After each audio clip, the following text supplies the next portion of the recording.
Hello and welcome to Worldview, a program designed to bring you up to speed with trending developments the world over. My name is Xavier Robert, reaching you live from Uyol, the Akwa Ibom State capital. And on our top stories today, technical issue hit UK air traffic control systems with thousands of people facing flight delays. Former President Donald Trump's campaign says it raised more than $7 million after he was booked at Fulton County Jail in Atlanta, Georgia, on charges he schemed to overturn the 2020 election in the state. Wagner mercenary chief Yevgeny Prigozhin formally confirmed dead following genetic analysis. Details of these stories and more in a moment.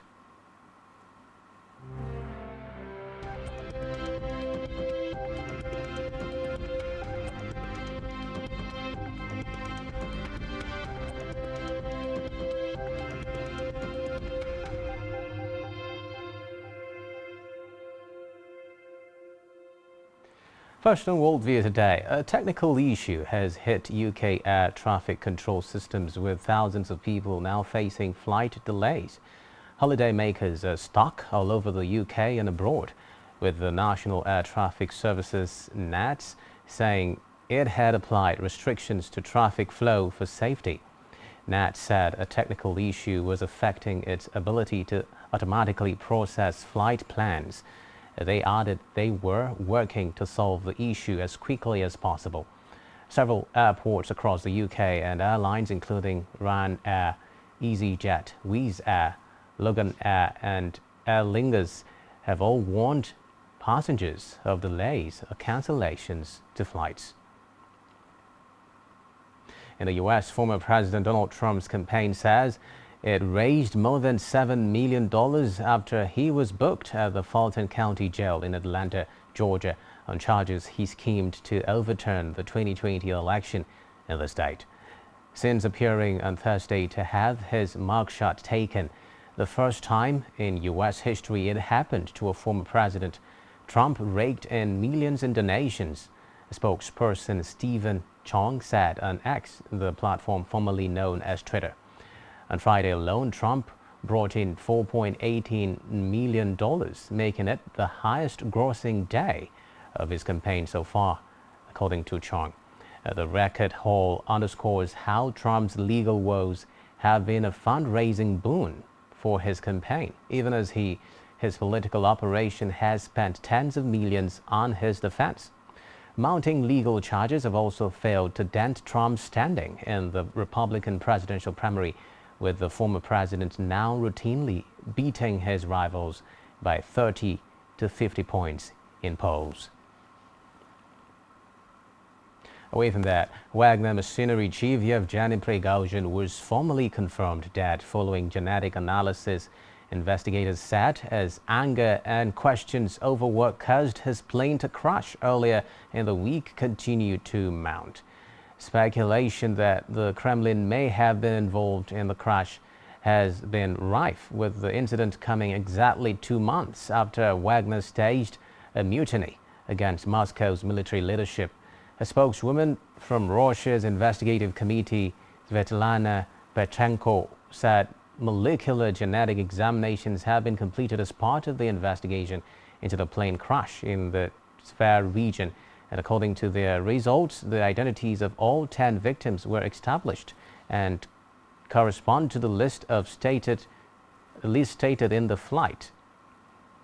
The Embraer private jet that crashed on Wednesday was Dmitry Utkin, a shadowy figure who managed Wagner's operations and allegedly served in Russian military intelligence. Away from that, Ukraine has announced that it had recaptured a village on the southern front line where its forces are hoping for a breakthrough in their grinding offensive against entrenched Russian positions. Reports say that Kyiv launched its pushback in June after stockpiling Western-supplied weapons, building up assault battalions and attacking Russian positions. But officials in Kyiv have acknowledged that progress has been slow, and Moscow says Ukrainian forces are running out of resources. The Deputy Defense Minister Gana Malaya said that Roboten has been liberated and their forces are advancing southeast of Roboten and south of Mala Tomachka, adding that both settlements are in the southern region of Zaporizhia, one of four that the Kremlin claimed to have annexed last year, despite not having military control over any of them. Elsewhere, a call for the British Museum to return Chinese artifacts after the recent theft of about 2,000 items is heating up social media in the country. The demand became the most trending topic on Weibo after an editorial in a state-run nationalist newspaper. In the piece published on Sunday night, Global Times asked the museum to give back all Chinese cultural relics free of charge. The Chinese government has not commented on the issue yet.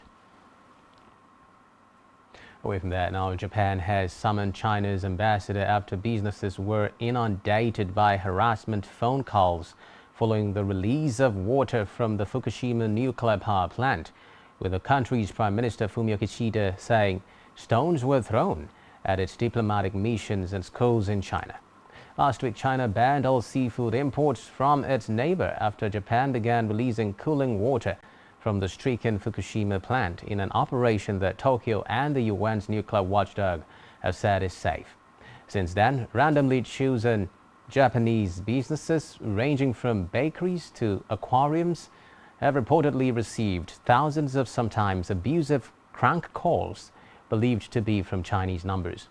Social media users in China have posted recordings and videos of these calls, some of which have attracted tens of thousands of likes and a large number of comments.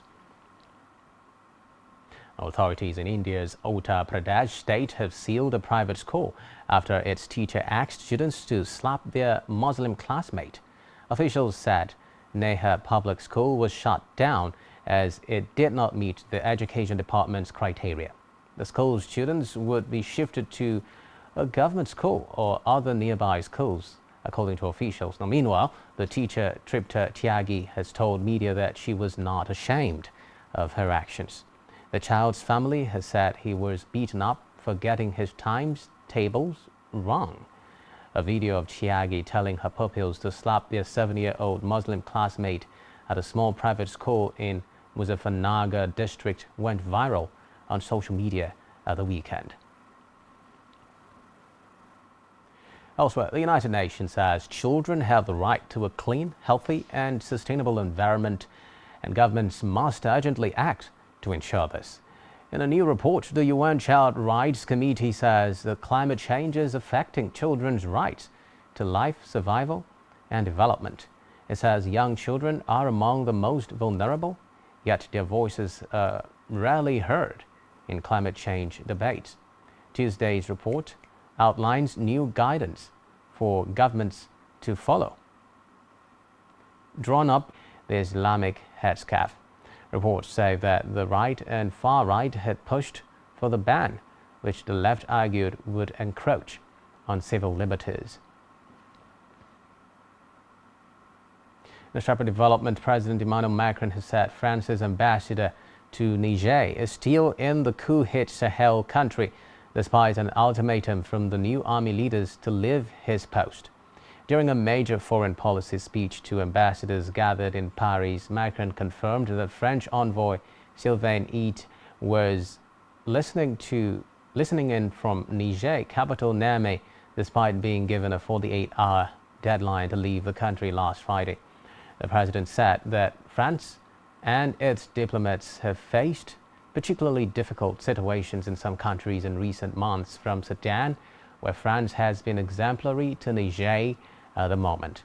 Macron insisted that France would not change position in condemning the coup and offering support to Bazoum, stressing he had been democratically elected and was being courageous by refusing to resign.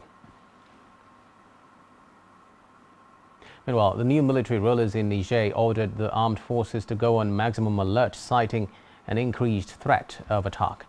The main West African bloc, ECOWAS, has been trying to negotiate with the leaders of the July 26 coup, but has said it is ready to deploy troops to restore constitutional order if diplomatic efforts fail. An internal document issued by its defense chief, which was shared widely online on Saturday, said the order to be on the highest state of readiness would allow forces to respond adequately in case of any attack and avoid a general surprise. ECOWAS downplayed this threat and said on Friday it is determined to bend backwards to accommodate diplomatic efforts, although a military intervention remained one of the options on the table. The bloc's decision earlier in August to activate a so-called standby force for a possible intervention has raised fears of an escalation that could further destabilize the rebellion-ridden Sahel region. Elsewhere, Libya's prime minister has suspended his foreign minister after she met with her Israeli counterpart. Libya, a strong backer of the Palestinian cause, does not recognize Israel, and the meeting has sparked protests in the majority Arab state. According to reports, the historic meeting was the first step in establishing relations with Libya. Israel is working to build closer ties with Arab and Muslim majority countries which do not officially recognize